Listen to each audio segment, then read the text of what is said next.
गुलाम गांडूळ बोलून तोंडाची वाफ. शंभूराज देसाईंचा उद्धव ठाकरेंना खोचक टोला. राज्याचे मंत्री शंभूराज देसाई यांनी उद्धव ठाकरे यांच्यावर जोरदार टीका केली. गुलाम किंवा गांडूळ असे संबोधून आपली ऊर्जा वाया घालवू नका असे प्रत्युत्तर देसाई यांनी उद्धव ठाकरे यांना दिलं आहे. शिवसेना प्रमुख बाळासाहेब ठाकरे यांच्या विचारांवर आधारित हा पक्ष असून आम्ही कृतीतून दाखवून देतो असंही देसाई यांनी म्हटलेलं आहे. देसाईंनी उद्धव ठाकरे यांच्या मालक नोकर मानसिकतेवर प्रश्नचिन्ह उपस्थित करत 2022 आणि 2024च्या निवडणुकांमधील परिस्थितीची आठवण करून दिली. मुख्यमंत्री म्हणून संवैधानिक पदावर काम केलेल्या उद्धव ठाकरे यांनी उपमुख्यमंत्री पदाची घटनात्मकता आता का नाकारली असा सवाल देसाईंनी केला आहे. त्यांच्या कार्यकाळात उपमुख्यमंत्री पद स्वीकारले असताना आता त्याला विरोध करणे हे लहान मुलांच्या भांडणासारखे असल्याचे मत त्यांनी व्यक्त केले आहे. महाविकास आघाडीतील नेतेपदाच्या चर्चेवर महायुती एकत्रितपणे निर्णय घेईल असंही त्यांनी स्पष्ट केलेलं आहे. त्या अजून त्या मालक आणि नोकर ह्या भूमिकेतनं उद्धव ठाकरे साहेब बाहेरच पडले नाहीत.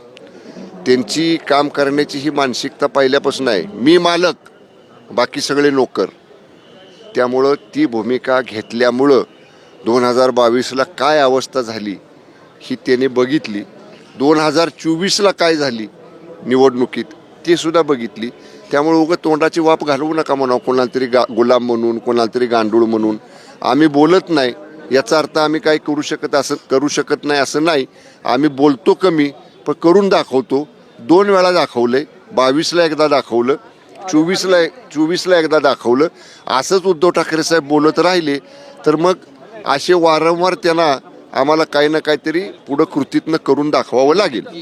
विरोधी पक्ष नेते पद द्या, अन्यथा उपमुख्यमंत्री पद रद्द करा. माननीय उद्धव ठाकरे साहेब, मी मागं सुद्धा सांगितलं, एका संविधानिक पदावर, मुख्यमंत्री पदासारख्या जबाबदार संविधानिक पदावर 2 वर्ष त्यांनी काम केलेलं आहे.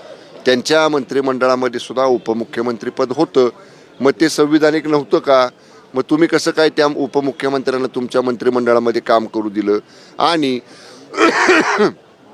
उपमुख्यमंत्रीपद हे संविधानिक नाही अशा पद्धतीचा कुठलाही कायदा किंवा अशा पद्धतीचा कुठलाही न्यायालयीन निर्णय आत्तापर्यंत तरी आमच्या पाहण्यात नाही.